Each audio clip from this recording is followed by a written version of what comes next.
미중 무역 전쟁 문제 짚어보기 전에 먼저 오늘 우리나라 주식 그리고 환율 시장부터 좀 살펴보겠습니다. 한광덕 선임 기자 나와 있습니다. 한 기자님 나와 계시죠? 네, 여의도 증권거래에서 아직 퇴근을 못하고 있는 한광덕 기자입니다. 예, 이럴 땐 좀 늦게 하셔도 되잖아요. 바쁘실 텐데. 그런가요? 바로 질문 들어갈게요. 예, 예. 오늘 오전 한때 코스피가 1900선이 무너지기도 했었는데 지금 마지막 종가는 어떻습니까? 예, 종가는 이제 1.51% 29.48이 급락을 해서 네. 1917.50으로 장을 마쳤습니다. 예. 하여튼 새벽잠을 설치게 하는 게 예. 북한 미사일보다 더한 게 예. 트럼프의 트윗인 것 같습니다. 그래서 이번에도 예. 중국과 또 유럽 예. 등의 환율 조작 예. 문제를 제기해가지고 네. 이게 이제 타고나면 새로운 악재가 나와가지고 예. 미국이 중국을 심층 분석국이라고 하는데요. 예. 이거를 이제 우리는 흔히 환율 조작국으로 표현을 하죠. 예. 환율 조작국으로 지정을 하면서 오늘 새벽부터 이제 환율 전쟁, 예. 지수의 환율 전쟁 토성이 울리면서 예. 아시아 금융시장이 전반적으로 흔들렸습니다. 그리고 이제 코스피가 상대적으로 이제 아시아, 일본이나 중국 증시에 비해서 낙폭이 깊었던 이유는 예.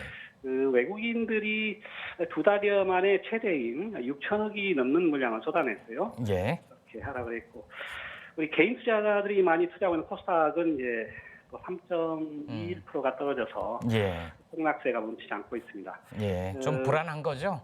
예. 예. 근데 이제 우리 지금 하락폭이 상대적으로 깊은 이유는 예. 아무래도 다 아시겠지만 이제 대외 의존도가 워낙 우리가 수출입 의존도가 높아가지고 예. 그런 소규모 개방 경제 구조를 쭉 가져온 우리나라의 숙명이라고 할 수 있겠습니다. 예. 환율 문제는 어떤가요? 원달러 환율 흐름은 오늘 어땠는지 요약해 주시면요. 예, 오늘 원달러 환율은 정확하게 어제하고 똑같았네요. 아, 그런가요? 1215.3원. 예. 이렇게 일치하기도 힘든데요. 예. 장 초반에는 1220원대를 훌쩍 넘어섰습니다. 네. 그런데 오늘 이제 중요한 건 이제 환율 전쟁 국면이기 때문에 위안화가 중국의 예. 위안화가 달러에 대비해서 소폭 강세를 보였어요. 아, 그랬군요. 그래서 이제 그래서 원화하고 위안화는 같은 방향으로 움직이는 경향이 매우 강하거든요. 예. 그만큼 이제 한국 경제가 중국하고 밀접한 관계에 놓여 있다는 것을 의미하는 것이겠죠. 그래서 위안화가 강세를 보이면서 예. 우리 원화 환율도 여기에 연동해 가지고 움직여서 예. 방어를 한 것으로 보입니다.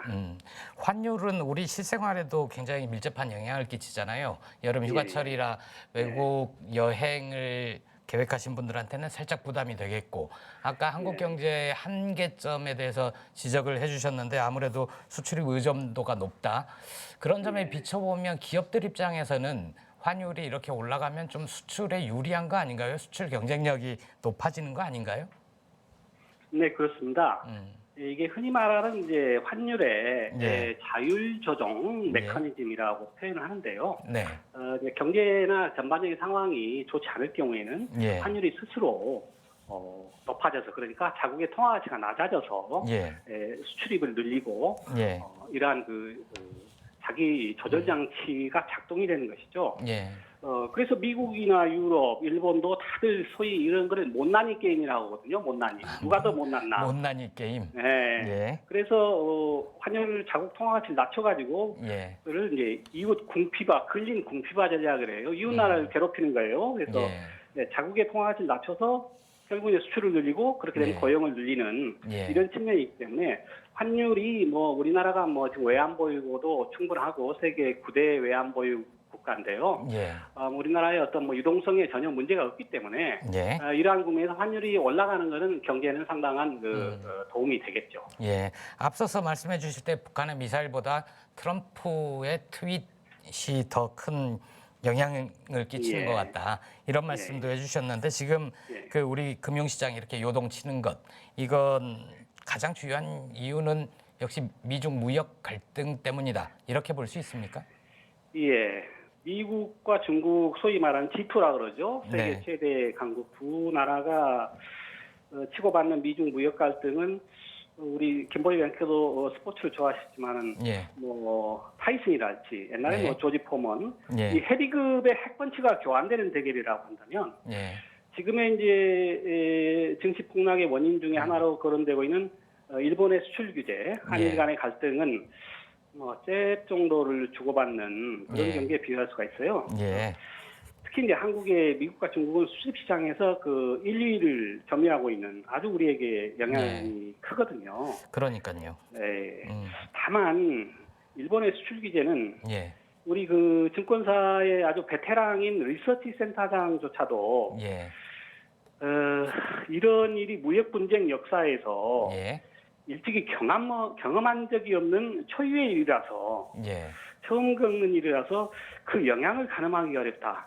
이렇게 실토를 했습니다. 예, 일본이 촉발한 네, 이 일본의, 무역 전쟁은 이전에 있어 본 적이 없는 거여서 그 파장을 가늠하기 힘들다 그 말씀이시죠? 예. 무역 흑자국이 완성 적자국인 한국을 향해서 수출 규제라는 방법을 통해 한다는 게 정말 이례적인 것이죠. 예. 그래서 이제 그 영향을 가늠하기 어렵다. 그래서 증시에서는 이 불확실성을 가장 싫어하거든요. 그렇죠. 그런 측면에서 심리적으로 한일 예. 문제는 영향을 주는 것 같습니다. 예.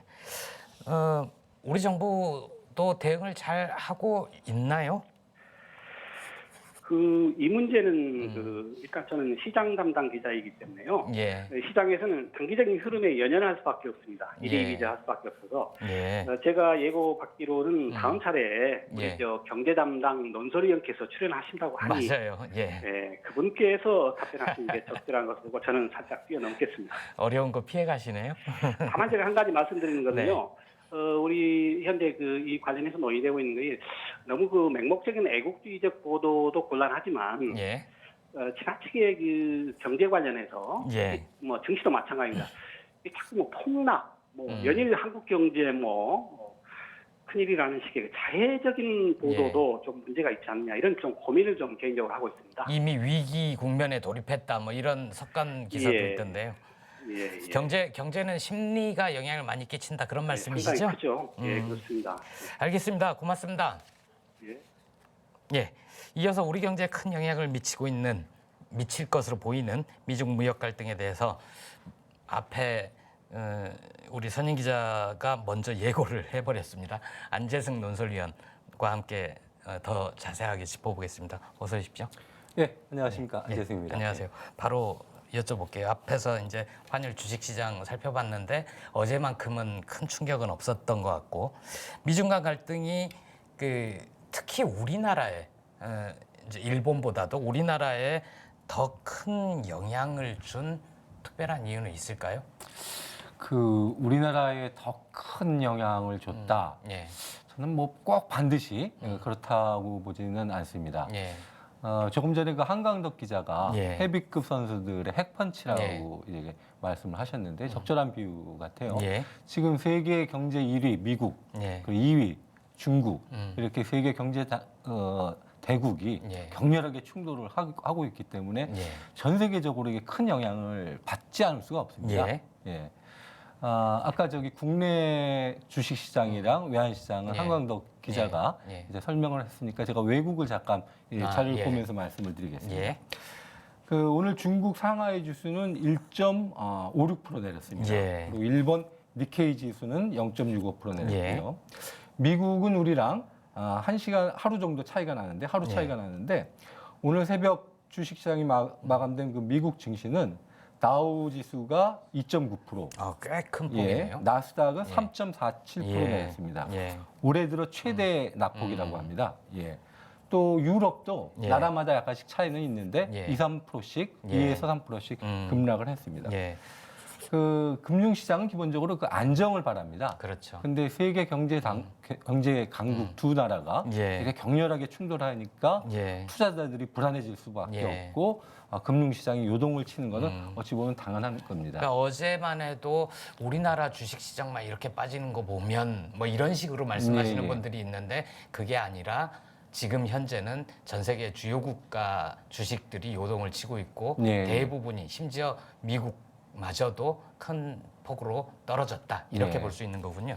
그리고 뭐 우리는 네. 뭐 지금 일본이랑 네. 그 경제 전쟁을 벌이고 있기 때문에 네. 그것도 뭐 영향이 있겠죠. 그 정확히 어떻게 네. 그 측정하기는 어렵겠지만 네. 영향이 있겠지만 네. 그거보다는 지금 이거는 세계적 영향을 끼치고 있는 네. 미국과 중국의 무역 전쟁이다. 예. 그리고 하나 더 말씀드리면 지금 코스피보다 예. 코스닥이 많이 빠지고 있습니다. 그쪽에 퍼센트가 더 코스닥이 지금 많이 빠지고 예. 있는데 증시 전문가들 얘기를 들어보니까 이거는 그동안 이제 예. 삼성바이오, 예. 코롱 예. 이런 이 바이오 관련주들이 코스닥 시장을 많이 이끌었거든요. 그렇죠. 근데 코스닥 잘 시장에서 예. 바이오 비중이 컸죠. 예. 또 주가 견인의 예. 또 견인차 역할을 했고요. 예. 그런데 잘 아시는 것처럼 삼성바이오는 이제 분식 회계. 예. 그리고 또 코오롱 인보사 사태 예. 이런 식으로 이제 투자자들을 배신했다고들 표현을 하더군요. 그래서 이런 그 투자자들이 실망을 예. 하면서 이제 코스닥 시장의 그 주가 폭락을, 주가 급락을 더 이끌고 있다. 예. 이런 분석이 있습니다. 그러니까 핵펀치가 오가기도 하고 작은 잽이 한일 간에는 오가고 네. 게다가 국내 증시 중에 특히 코스닥, 코스닥 문제는 그 바이오 주가의 문제까지 겹쳐서 더 네. 큰 낙폭이 떨어졌다 이렇게 이해하면 되겠군요. 네. 이 다시 미중 문제로 돌아와서 경제 문제다 보니까 새로운 용어들이 되게 많아요. 이 미국이 중국을 환율 조작국으로 지정을 했다. 이건 어떤 의미인가요? 예, 제가 그 환율 조작국 말씀을 드리기 전에 예. 먼저 좀 이해하기 쉽게 예. 배경 설명을 드리겠습니다. 그 미국이랑 중국은 지난 1년 동안 예. 무역 전쟁을 벌여왔는데 예. 그동안의 전쟁은 관세 전쟁이었습니다. 음, 그러니까 미국이 예. 중국 상품 예. 2,500억 달러 규모의 중국 상품에 대해서 예. 25%의 관세를 매겼습니다. 예. 그러니까 이제 중국도 가만히 있지 않고 예. 미국 상품 한 1,000억 달러에 대해서 또 이제 보복 관세를 예. 물렸고요. 이 보복 관세라는 걸 제가 좀 쉽게 단순화시켜서 설명을 예. 드리겠습니다. 예를 들어서 그 1달러에 예. 1,000원짜리 그 중국 상품이 있습니다. 예. 근데 여기에 보복 관세를 25% 물렸다. 예. 그럼 이제 1,250원이 되겠죠? 예. 아주 쉽게 얘기하면은. 예. 그전에는 1,000원이면 살 수 있었는데 갑자기 미국 소비자들은 중국 물건을 1,250원에 사야 되는 거죠. 예, 맞습니다. 예. 그러니까 안 팔리겠죠. 예. 예, 이런 식으로 중국 상품의 수출을 이제 예. 제한하기 위해서 미국이 네. 보복 관세를 물린 겁니다. 예. 근데 문제는 이제 중국도 미국에 보복 관세를 물렸지만 예. 아시겠지만 그 중국이 미국에 훨씬 더 수출을 많이 하고 있죠. 예. 그리고 중국 상품은 예. 품질보다는 여전히 가격 경쟁력이 우수합니다. 가격 경쟁력에서 예. 비교 우위에 있습니다. 관세 전쟁에서는 중국이 그렇죠. 더 큰 불리할 피해를 볼 수밖에 없는 거죠. 없다. 예. 그런데 지난 그 6월 말에 그 일본 오사카에서 예. G20 정상회의가 열렸지 예, 않습니까?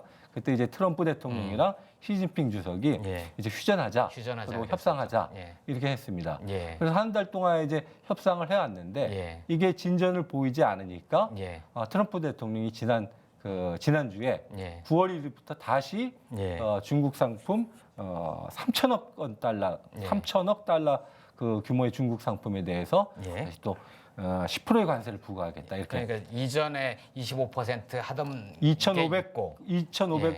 달러는 예. 25%를 해왔고 예. 이제 나머지 또 이제 3천억 달러. 그러니까 중국 상품 전체가 이제 다 관세가 물리게 되는 거죠. 10% 예. 관세를 부과하겠다. 그러니까 이렇게 중국도 또 가만히 있을 수 없는 거죠. 선전포고를 했고 예. 그러니까 이제 중국이 예. 환율로 예. 대응을 한 겁니다. 예. 그 중국이 농산물 네, 농산물 예, 수입 그것도 금지도 있었죠. 수입 예. 제한도 이제 발표했죠. 그 환율 조작국이라는 거는 좀 불명예기도 하지만 좀 치명적으로 피해도 입을 것 같은데 예. 그러면 미국이 보기에 중국은 중국 정부가 자국의 화폐 가치를 일부러 떨어뜨리고 있다 이렇게 보는 거잖아요. 예. 그리고 또 어제부터 신문에 포치라는 단어도 새로 등장을 했던데 네. 그거는 어떤 의미인가요? 이것도 조금 그 쉽게 설명을 드리겠습니다. 그 미국이 관세를 물림으로써 예. 중국의 가격 경쟁력을 떨어뜨린 거 아닙니까? 예. 근데 예를 들어서 환율이 1달러에 1,000원이다.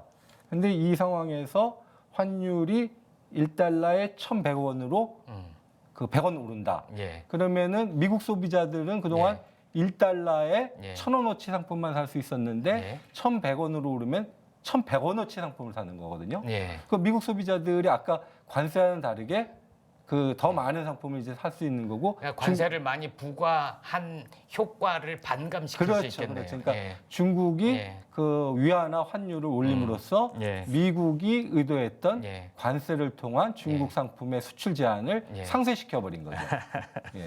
근데 아까 말씀하신 그 포치라는 게 이제 중요한데요. 이게 중국 위안화 환율이 어제 그 1달러당 6.9위안에서 7.1위안으로 올랐습니다. 그래서 포치라고 그러는데요. 이게 한자로 하면은 포가 깨트릴 파, 치가 7.7 이렇게 됩니다. 그래서 1달러의 7위안이 심리적 마지노선이었는데 이게 깨졌다. 그걸 7위안이. 넘어서 그래서 버렸다. 포치, 파칠 이렇게 되는 겁니다. 이렇게 되니까 트럼프 대통령이 미국이 강하게 반발할 수밖에 없는 거죠. 그동안 이제 보복 관세를 통해서 자기네들의 정책적 의도를 관철시키려고 했는데 중국이 허를 찌른 셈이죠. 근데 미국으로서는 이제 환율이라는 게 시장에서 자유롭게 형성돼야 되는 건데 중국 정부가 의도적으로 환율을 끌어올렸다. 그래서 환율 조작국 이렇게 오늘 지정을 한 겁니다. 중국은 물론 아니다. 우리가 거기에 개입하지 않았다. 중국 그렇죠. 시장 내에서 그렇게 형성된 걸 어쩌냐 이런 식으로 반발을 하겠죠. 이것도 일종의 그 강대국의 횡포라고 할 수 있는데요. 미국은 다른 나라들을 환율 관찰 대상국, 환율 조작국, 자기네들 마음대로 이제 지정을 합니다. 그래가지고 너희가 당신의 나라가 이제 환율 시장, 외환 시장에 개입해서 이렇게 수출을 늘리게 해가지고 환율에 개입했다. 환율 조작국이다. 이렇게 지정을 해서 보복을 하고 있습니다. 몇 가지 조건이 있죠. 환율 조작국으로 지정을 하려면 뭐 너무 우리 시장에서 많은 이익을 낸다. 뭐 그렇죠. 기준이 있었던 거죠. 근데 이제 그 환율 조작국으로 지정이 된다고 해서 당장 어떤 그 구속력 있는 강제적인 수단이 이제 적용되는 건 아닙니다. 우선 일단 환율 조작국으로 지정을 한 다음에 이제 환율을 저평가된 환율을 시정해라. 그리고 무역 수지 흑자를 줄여라. 이렇게 권고를 하고 먼저 사전 권고를 하고 이제 1년 동안 기다립니다. 1년이라는 시간이 있군요. 그래서 1년 동안 기다리다가 이제 시정이 안 되면은 이제 이번에 중국을 환율 조작국으로 지정을 했죠.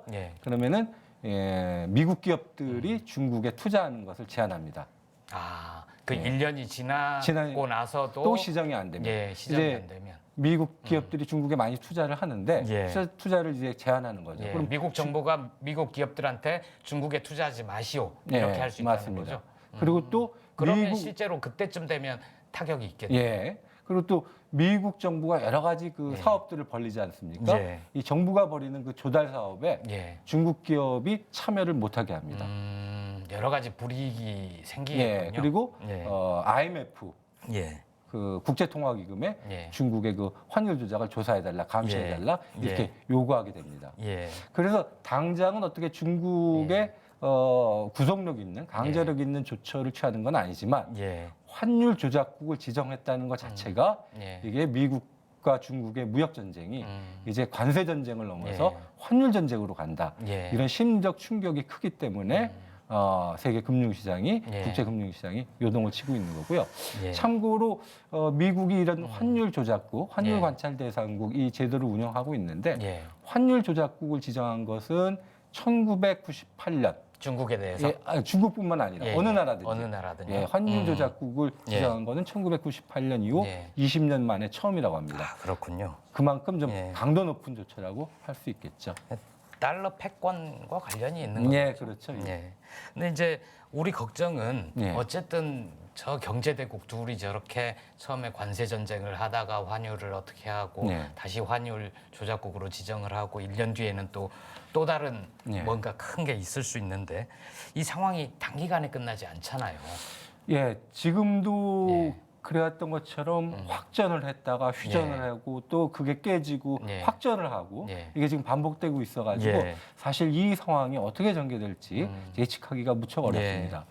근데 많은 전문가들 분석이 이게 단순한 무역 전쟁이 아니라 그 세계 경제 패권을 두고 1위 미국과 2위 중국이 벌이는 패권 전쟁이다. 그러니까 누가 세계 경제 그 패권을 장악하느냐 이걸 갖고 두 나라가 주도권을 벌이고 있기 때문에 이 무역 전쟁이 단기간에 끝나기가 어렵고 또 장기화될 가능성이 있고 또 근본적인 해결이 사실상 어렵지 않느냐 이런 분석이 많습니다. 근데 이제 그렇게 두 고래가 싸우다가 이 서로 너무 큰 상처를 입었다. 이럴 때 또 좀 휴전을 하고 내재화하고 그런 과정이 있겠죠. 그렇죠. 이게 서로 상처를 입고 큰 상처가 아주 큰 피해를 입는 거기 때문에 이게 굉장히 감당하기 힘든 수준에 또 되면은 이제 그만하자. 그러니까 우선 일단 중단하고 협상을 하자.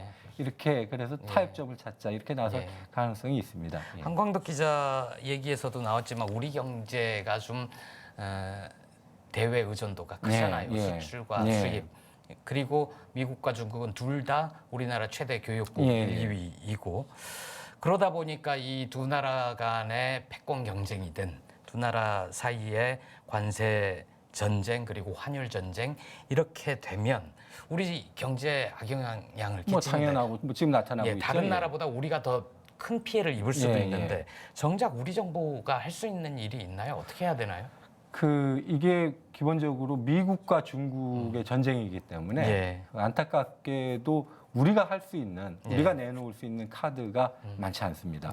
그렇지만 그럼에도 불구하고 그 피해를 어떻게든지 최소화하기 위해서 정부 또 기업 또 우리 국민들 이 경제 주체들이 이제 노력을 해야 되겠죠.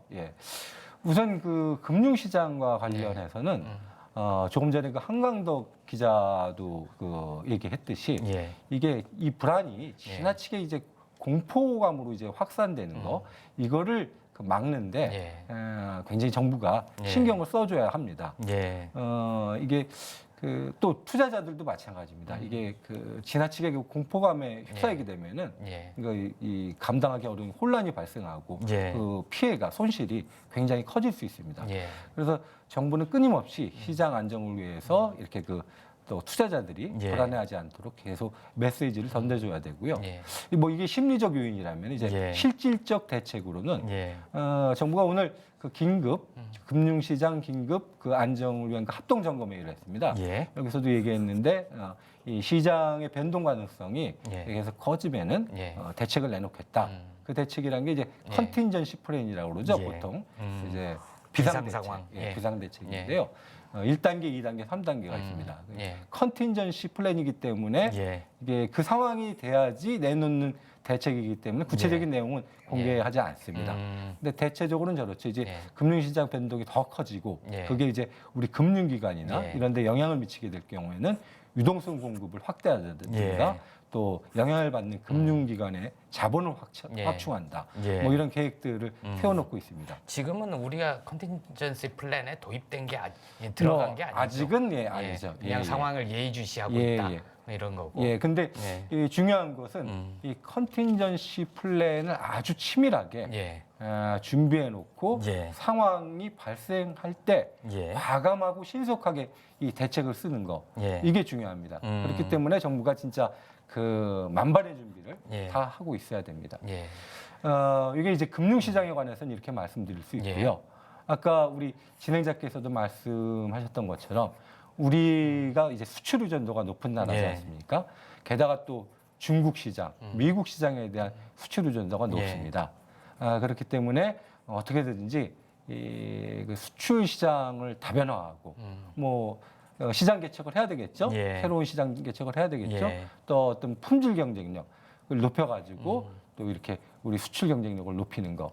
저는 그렇게 봅니다. 이제 미중 무역 전쟁 그리고 보호 무역 정책. 보호무역주의 확산 이건 이제 변수가 아닙니다. 이제 우리 상수로 놓고 경제 정책을 펴야 될 때입니다. 그런 측면에서 우리가 수출 의존도가 높다는 게 그동안 우리가 수출 강국으로서 경제 성장을 이끌어왔지만 또 한편으로는 내수가 굉장히 취약하지 않습니까?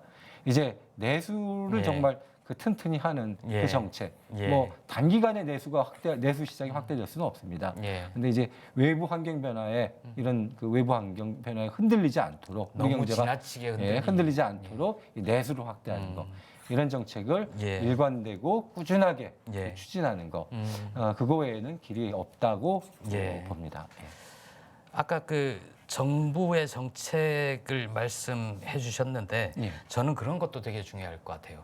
정부와 국민 간의 신뢰감. 예를 들어서 예전에 IMF 때만 해도 정부가 주요한 정보를 가지고 있으면서도 솔직하게 얘기하지 않고 펀더멘탈은 튼튼하다 이런 얘기를 했다가 한번 배신을 당한 적이 있잖아요. 국민들 입장에서는. 근데 물론 그때와는 지금 상황이 되게 많이 다르고 오늘 김상조 정책실장 또 우리의 경제 체질이 과거와 다르다 이런 말씀도 하셨던데 어쨌든 정부를 믿고 대처할 수 있도록 이런 어려운 상황에서는 그럴 수 있도록 정부도 좀 국민들에게 신뢰감을 줘야 되지 않을까. 그렇죠. 신뢰감을 주는 게 가장 중요한 거고요. 한 가지만 더 덧붙여 말씀드린다면은 IMF 상황 때는 펀더멘탈이 튼튼하지 않았는데 펀더멘탈이 튼튼했다고 거짓말한 거고 지금은 사실 그때와는 많이 여러 가지 상황에서 뭐 외환 보유거나 우리의 그 대외 평가나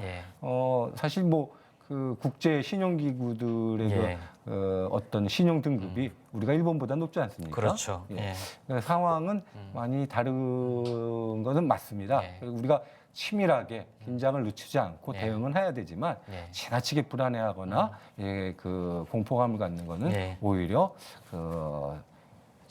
득보다 손실이 클 수 있다, 백해무익하다.